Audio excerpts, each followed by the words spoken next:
اللہ الرحمن الرحیم۔ آج بات شروع کریں گے اللہ کے نام کے ساتھ، اور آپ صلی اللہ علیہ وسلم کی حدیث بیان کروں گی۔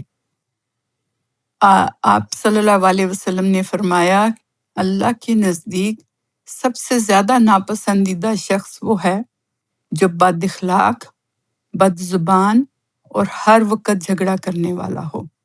یہ ترمذی میں لکھا ہوا ہے۔ اپنے الفاظ کو نرم بنائیں، لہجہ خوبصورت کریں، کیونکہ یہی چیزیں آپ کی اصل پہچان ہیں۔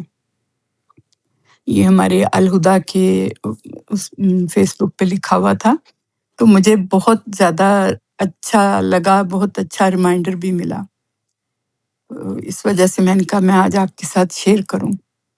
اور جمعہ ہو کے گزرا ہے، تو جمعے والے دن سورہ کہف پڑھتے ہیں، اور اس کی بڑی فضیلت ہے۔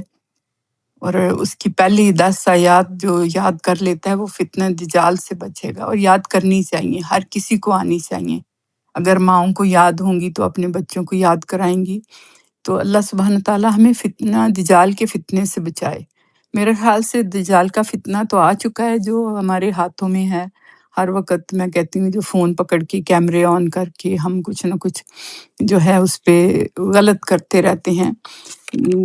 کبھی کسی کی فوٹو کھینچ لی، کبھی کچھ کر لیا، جو سم ٹائم اچھی چیزیں ہیں وہ فائدہ مند ہیں، لیکن اگر اسی چیز کو غلط طریقے سے استعمال کریں تو نقصان دہ ہیں۔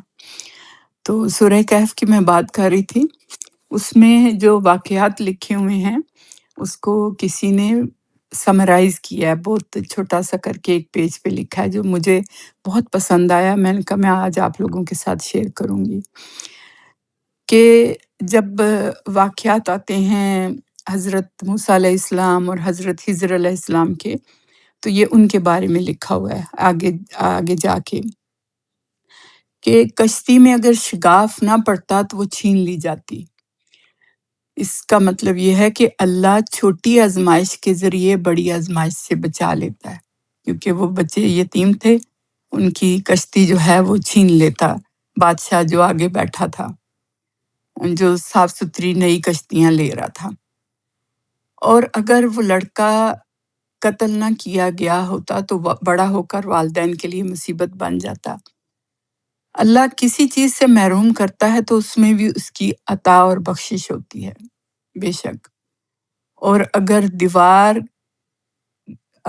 اگر دیوار کھڑی نہ ہوئی ہوتی تو دونوں یتیم بچوں کا مال ضائع ہو جاتا۔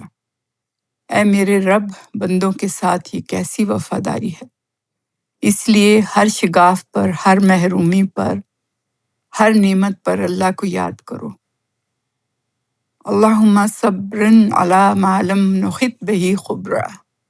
اے اللہ، صبر دے ان چیزوں پر جن کی ہمیں خبر نہیں۔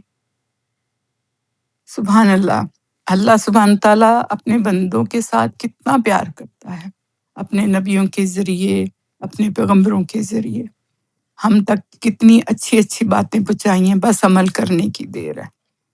الحمدللہ۔